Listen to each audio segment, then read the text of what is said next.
ஆன்மீக நண்பர்கள் அனைவருக்கும் அன்பு கலந்த வணக்கங்கள்.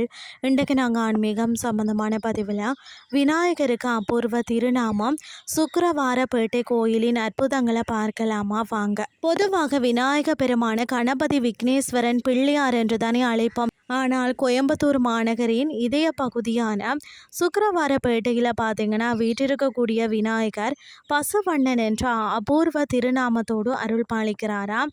அது என்னன்னு சொல்லி பார்த்தீங்கன்னா சிவ விஷ்ணு சங்கமம்னு சொல்லப்படுகிறதா.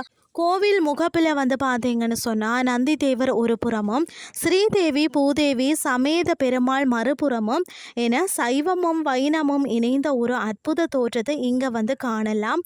அது மட்டுமில்லாமல் ராவணனிடம் இருந்த ஒரு ஆத்மலிங்கத்தை பறித்த நிலைநிறுத்திய புராண சிறப்பை கொண்டவர் தான் இந்த விநாயகர். எனவே இவரை தரிசித்தால் சிவபெருமானையே நேரில் தரிசித்த பலன் கிடைக்கும் என்பது ஐதீகம். 4 கரங்களுடன் ஒரு காலம் அடித்து பீடத்தில் அமர்ந்த கலைநயமிக்க அதாவது திருவாச்சியுடன் காட்சி தரும் இந்த சித்தி விநாயகர் கண்கொள்ளா காட்சியினே சொல்லலாம். புதிய தொழிலோ சுபகாரியங்களோ தொடங்குறதுக்கு முன் இவரை வணங்கினாலே எந்த தடையும் இன்றி காரியங்கள் சித்தியாகுமாம். 1920களிலேயே அமைக்கப்பட்ட பழமையான கட்டிட அமைப்பு இந்த கோயிலின் வரலாற்று சிறப்பை சொல்கிறது. இந்த வாரம் உங்களால் முடிந்தால் நேரில் சென்று இந்த அபூர்வ விநாயகரை தரிசித்து கொண்டு வாருங்கள் என்று சொல்லி கூறிக்கொண்டு இன்றைய ஆன்மீகம் சார்ந்த பதிவை நிறைவு செய்து கொள்கிறேன்.